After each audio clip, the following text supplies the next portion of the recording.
Hello everyone, welcome to another episode of Policy Beats. Today we are hosting Mr. Anton Bespilov. I hope I spoke your name correctly. Thank you so much, first of all, for taking the time to join us for this podcast. And for our audience members, Mr. Anton is an expert in international relations and a journalist based in Moscow. He has worked in a number of Russian media outlets, and since he was previously Deputy Editor-in-Chief with the Waldai Club, and now currently you are the Program Director at the Waldai Club. So thanks again. How are you feeling? I heard this is the first time you have entered Pakistan. So thank you for having me here tonight. It's really my first time in Pakistan, and I'm excited to be part of Margala Dialogue this year, which is a gathering of the most of the brightest intellectuals from the country and from across the world. The flight was a bit too long, and it's a problem I'm afraid for our connections with many Asian countries. And it stresses how much we need to develop connectivity, because last month I went to China to a conference in Xi'an, and I had a direct flight from Moscow. It was really very, very successful experience. So I think we need more direct flights, we need more connections, we need more connectivity and more contacts. And you know, your experience directly brings us to the subject as well, but also because I can relate to it. Because when I myself had the opportunity to travel to Russia, we had to take multiple connecting flights, and the layovers and everything, it really gets to you. And once you are there, like now you're here in Pakistan, you can talk to everyone, connect with everyone. And I myself had that opportunity. It was wonderful to know you can go to a different place, experience their culture, and then also wonder why we're lacking on the diplomatic or the connectivity end of things. But thankfully, in this day and age, a lot of things are changing now, not just in regional dynamics, but also globally we're seeing a shift. And when we talk about that shift, I think Russia comes to mind in a sense that it's opening up to Asia. It's been opening up to Asia for some time now. But of course, right now, as people who are watching a regional power, open up to more towards the Asian side, I would like to know your stance on what are some of the primary, perhaps economic and diplomatic goals that you see for Russia within Asia, and how do you think you'll be balancing these goals with the traditional alliances in the West, or if there's any need to balance them? You're right.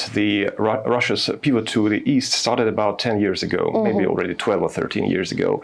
And originally it was a sudden realization that Russia is part of both Europe and Asia, but the Western vector has dominated Russian politics and economics for decades.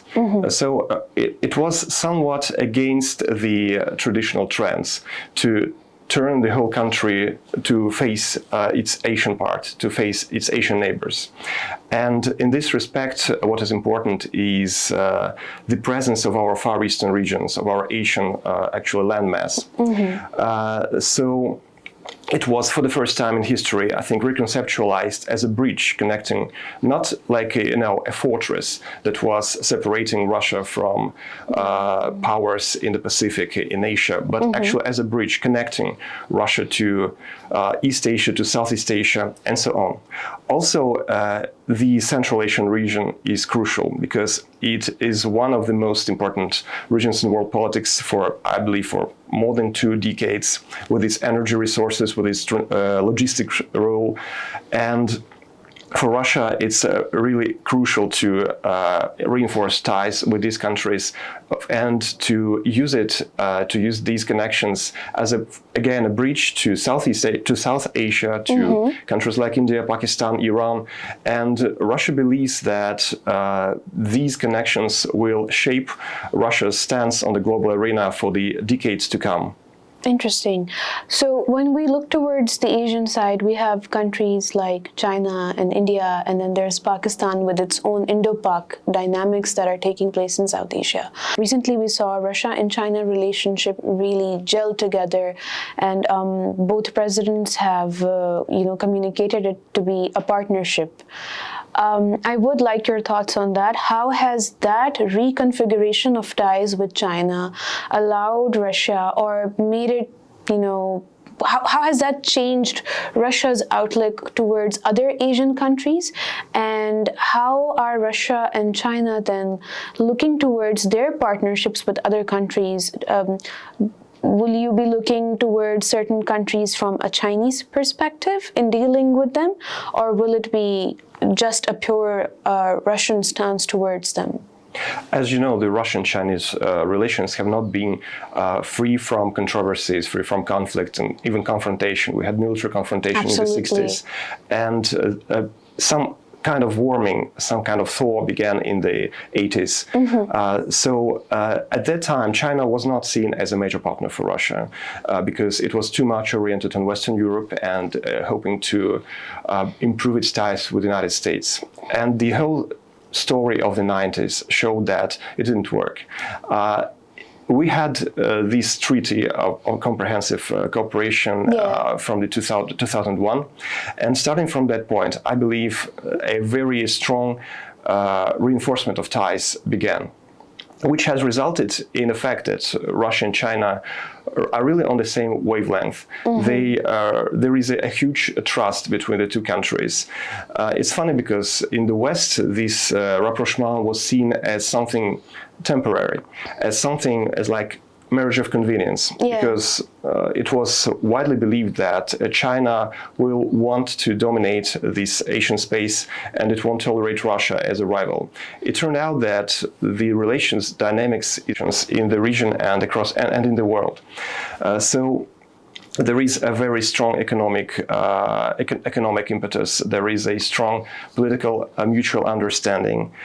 And yes, I think China became the first case when Russia fully engaged with a nation country, and the basis, the foundations which were worked out during this engagement have been employed in its ties with other countries. This is the respect for your position, this is a respect for your outlook for the world, and ability to communicate and to negotiate.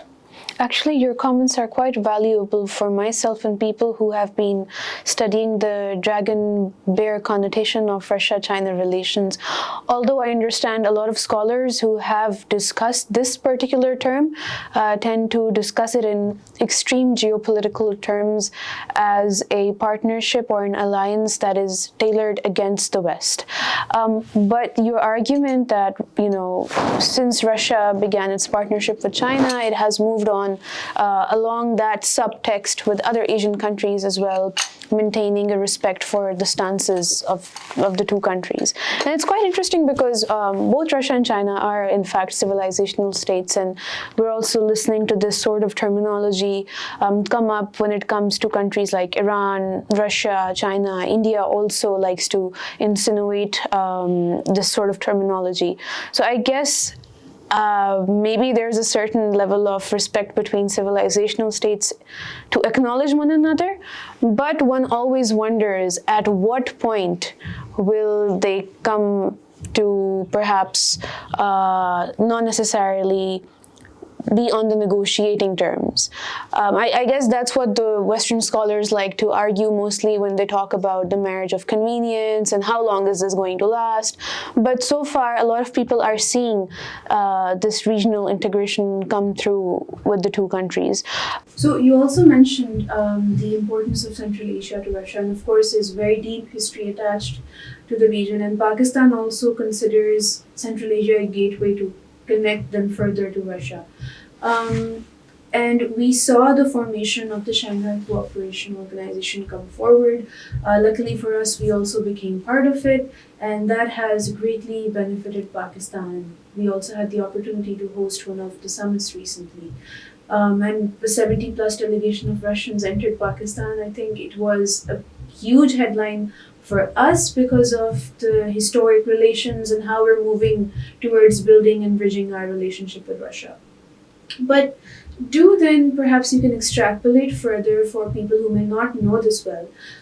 How does the SCO then facilitate the Russian integration in Asia apart from the dimensions of counterterrorism and counter-extremism? Because mostly people see it from that perspective. So if you could share that for us. Well, this is true because this Shanghai Cooperation Organization was originally putting an emphasis on anti-terrorist activities, on security, and over time it has become a platform for dialogue between different countries. What characterizes the alliances or the groupings of the New World, which are emerging right now, is the lack of rigid discipline. So this is why in the West they're sometimes called loose. And if you remember the reactions in the West to Pakistan and India joining the Shanghai Cooperation Organization, they were saying that this will not work because you must be on the same side of history, you must be on the same wavelength, and India and Pakistan certainly not. But still, they're able to communicate and they're able to articulate their national I positions. mean, their foreign minister was just here. Nice of him to be here. Yes. And so I think this is really something new which our Western colleagues are not still able to comprehend in its entirety, because the Western thinking, the Western mindset is very much about confrontation. And if you're friends with someone, usually it's against someone in a segment of Western foreign policy thinking and political thinking, of course. So I've recently been to our annual conference in Sochi, listening to President Putin describing the contours of a new world. And I think one of the features of his speech was was the refusal to accent or to emphasize kind of any confrontation, any orientation towards enmity with anyone. So he was talking about a new world emerging, about countries of the world majority, forming new groupings and forming new dialects, but always stressing that it was not against the West. And the same is with BRICS. BRICS is not an anti-Western alliance. Even there is the talk of de-dollarization I saw a headline in a Western newspaper that Putin wants to dethrone dollar. So neither Putin nor Russia wants to dethrone anyone. So there are objective processes that are taking place, and even as dollar is the synonym of Western dominance, it is not a goal for Russia or for China or for anyone in BRICS to replace it with something else. There are different options that our countries want to explore. And I think what unites us as BRICS and what unites us as Shanghai Cooperation Organization is an emphasis on development. So development is the key for understanding the foreign policy moves of these countries and their economic options. That's quite interesting. I know that a lot of conversation around de-dollarization also is fanciful to Pakistan because we have our own set of economic issues, and recently we also signed the first ever barter trade agreement with Russia. I had the opportunity to also discuss that at a more expo before it got signed, so I'm really happy to share that with the audience as well. These are some small steps that allow countries to come together. On the matter of BRICS, you may be well aware that Pakistan is also vying for a position, it's vying for an access on that platform to mitigate its own economic issues and perhaps reconnect and reinvigorate its own economic condition within the region and express its economic activities beyond the region as well. I am interested to know what is your take on that, and do you see that happening anytime sooner? Plus, I would also like you to then expand a little bit more on what sort of perhaps, I know there are opportunities, but what are the challenges that Russia may face within SCO or maybe the BRICS frameworks? If you can expand a little. Well, as I told you, being a loose structure has its benefits, but also has its negative sides. Right. So probably this is where we can find most of the challenges, and also they can be related to the sheer number of members. Because BRICS was originally a very compact grouping, and of course it's a story of success for BRICS. So many countries want to join it, and they are also always welcome. Well, probably the only exception is Brazil's refusal to let Venezuela in. But I think these are issues that pop up at the regional level and that can be solved at the end of the day. So I think BRICS provides a very important platform for these countries to discuss common issues, to discuss new pathways. You mentioned barter agreement between Russia and Pakistan. Well, it's a creative way of forming new economic ties. And Russia is in the process of reshaping its geography, its economic geography. I think for Russia, one of the crucial problems in relation to Southeast Asia is the ability to supply its energy resources, because we had these test flight like with Pakistan, with Russia supplying its LNG and oil. And of course, it needs to be expanded. It's a market that there is a need, there is a demand in Pakistan for more energy. And Russia is also exploring new geography of its economic partners. Absolutely. Right, that's rightly put. Another thing that comes to my mind when we discuss Russia's involvement or growth within the Asian sphere is, of course, your country has had very deep ties with India, and it continues to, value that partnership. And we see similar statements coming in from India as well. India's Western partners, however, continue to point that out to India that it really needs to figure out if it wants to be on this side or that side. I am curious to know then, what are certain geopolitical risks that Russia faces when it expands its influence? And again, for example, does the China-India rivalry complicate, or do you feel that Russia has to play a certain balancing act between two of its partners? I guess equal partners, if I'm not wrong. Actually, Russia does act as a bridge between the two. If you look at the recent BRICS summit in Kazan, you had this reconciliatory statement from the leaders of India and China. Russia sees both India and Pakistan as strong sovereign countries with a clear realization of their national interests, which it doesn't think will allow anyone to put them on their side. So the signals from India say that India is strongly pro-Indian. It's not going to be pro-Western, pro-Russian, or anything like that. So this is where Russia has the source of its confidence that it will be able to communicate with its partners, and that the strategic culture that has developed in the region, in South Asia in particular, will prevent any attempt, will kind of curb any attempts to create some blocks aimed at someone, against someone. There is this story with Quad, which is seen in Russia as quite. I was going to bring that up. Yeah, not very friendly in terms of how it encircles China. Even though the leaders, the Western leaders, say that it's not against anyone, but it's so clearly. And India has been participating in military drills, naval drills that are part of the Quad. And apart from that, the Indo-Pacific construct itself is pretty much targeting China, whether they like to openly write it down or not. But I mean, that's the reading, at least on the Chinese end.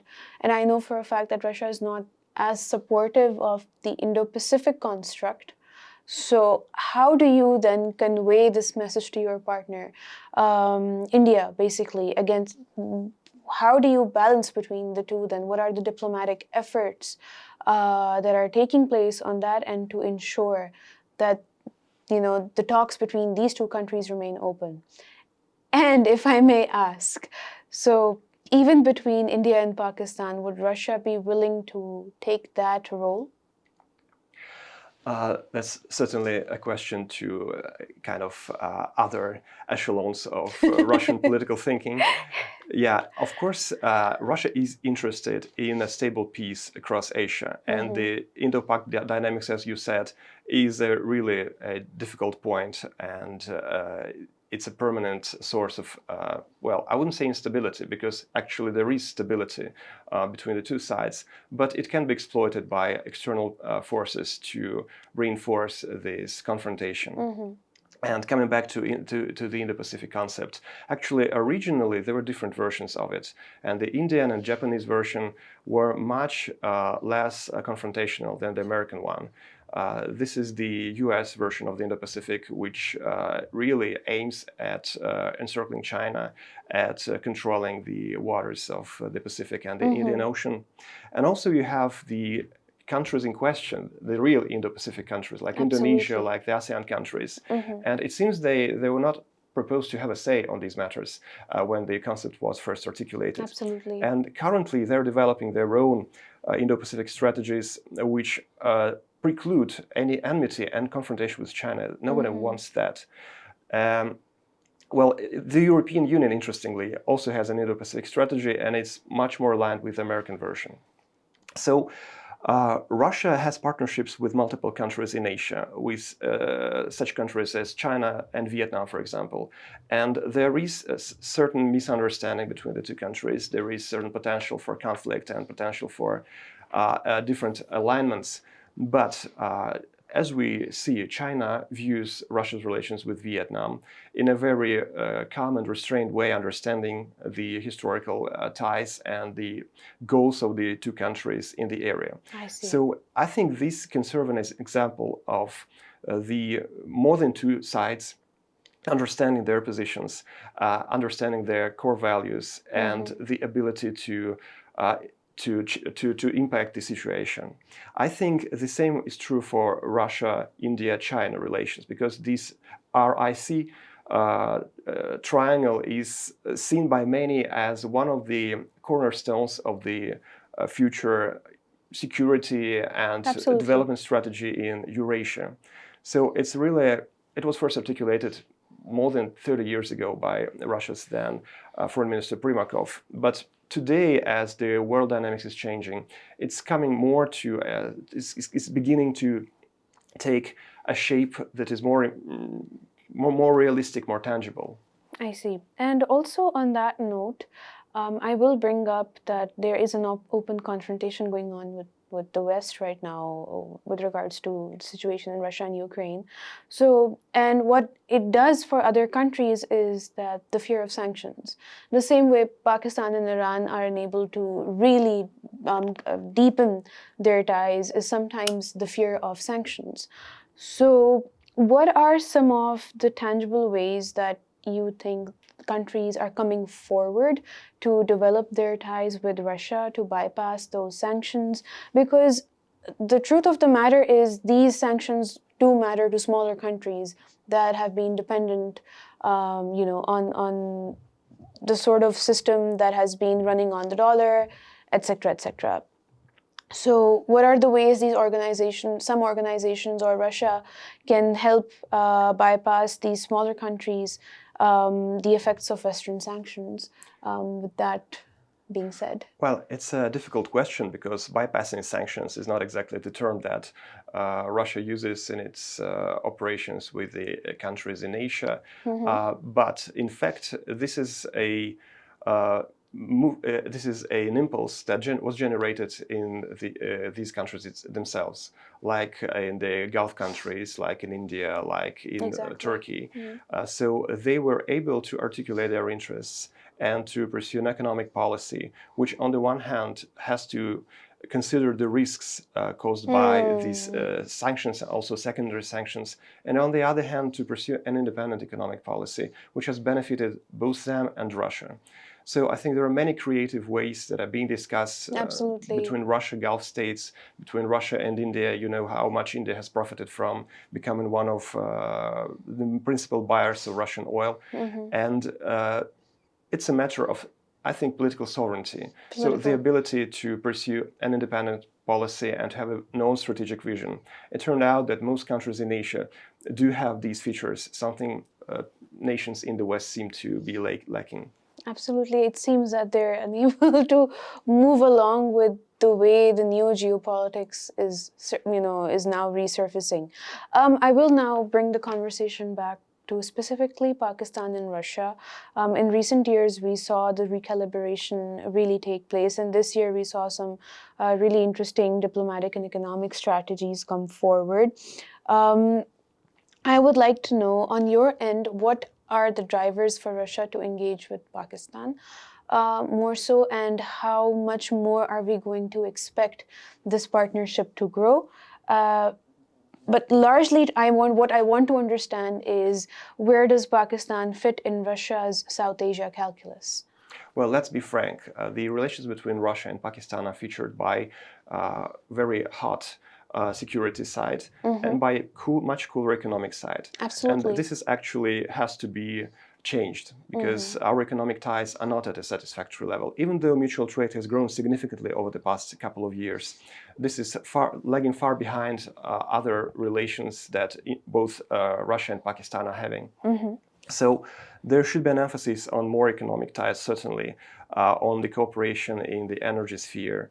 The grand project of Pakistani stream seems to be in a kind of... It's in the limbo, I Yes, understand. actually. Yeah, and this is where our efforts should be aimed at. But on the security side, it is surprisingly good. The counterterrorism and all that, Yes, of the course. counterterrorism, and I think also the cooperation of Afghanistan. I think on many issues of political nature, of security nature, Russia and Pakistan see eye to eye. And they would certainly like to engage more in the economic field. There are some objective factors preventing them from doing that. But hopefully in the next decade, there will be an expansion of trade, of mutual trade, and more diversification, because actually a situation when Russia mostly sells its grain and Pakistan mostly its textile products should not be perpetuated. We have a huge potential for development in the spheres of digital public infrastructure, for example. Absolutely. In new technologies and artificial intelligence, and that should be explored. And this is the task for Russian and Pakistani businesses and responsible ministries for the years to come, I believe. That obviously, and this is also one of the conversations that my team also took up to the Chamber of Commerce on the Amur Expo, at the Amur Expo, discussing not just energy security between the two countries, but also discussing perhaps people-to-people connection and building upon that, how the business community could then engage and then see what we can learn and gain from one another. And especially on the science and technology domain, I think there's a lot that our country can certainly improve on even on the agricultural side of things. I think there's a lot to learn for us to utilize our agrarian lands in a better way. So absolutely agree on that. Almost heading towards the conclusion of our discourse, but I will ask you this question. What are certain specific ways, perhaps policy prescriptive ways for Pakistan, Russia, and China to perhaps collaborate together? Do you see that happening in a triangular way? Pakistan and China are currently, invested in the BRI project. We have the CPEC ongoing, and what are your thoughts regarding that? Do you think there's a potential triangle that we can form in terms of development and economics? Would that interest the Russian side? It's always a matter of connectivity. So China and Pakistan have very strong transport projects, transport corridors, and Russia is also interested in creating transport corridors from the European part, from its Asian part also to the Indian Ocean, be that via Iran or be that via Afghanistan and Pakistan. Absolutely. And so, of course, always the issue of Afghanistan. So I think the three countries are strongly interested. Actually, India is also strongly interested in the stabilization of Afghanistan, which could be a turning point in the regional dynamics, in creating new economic routes, in creating new opportunities for development of Afghanistan itself. So I think this is one of the crucial points where we can find common language and we can promote joint projects. And lastly, what should we hope for Pakistan-Russia relations in the near future? Well, as you correctly mentioned, a lot depends on people-to-people contacts. Russia is known in Pakistan, but it's a bit abstract. The same is true for Pakistan in Russia. In Russian national consciousness, in this kind of public impressions, there is not much Pakistan, and there should be more of us in each country. I think people-to-people contact should be widened. I think there should be more educational cooperation. Absolutely. And this is one of the goals. Apart from the economics, we should invest into people-to-people contacts, into getting to know better each other, into creating new transport corridors. As I started, the flight from Moscow to Islamabad was a bit tiresome. Yeah, we need shorter connections. We need more communication. And I think we'll cope with it. No, certainly. And I love that you have left us on an optimistic note, because when I had we learned recently that there's actually a lot of Pakistani students in Russia that are studying in different parts of Russia, even in the Far East.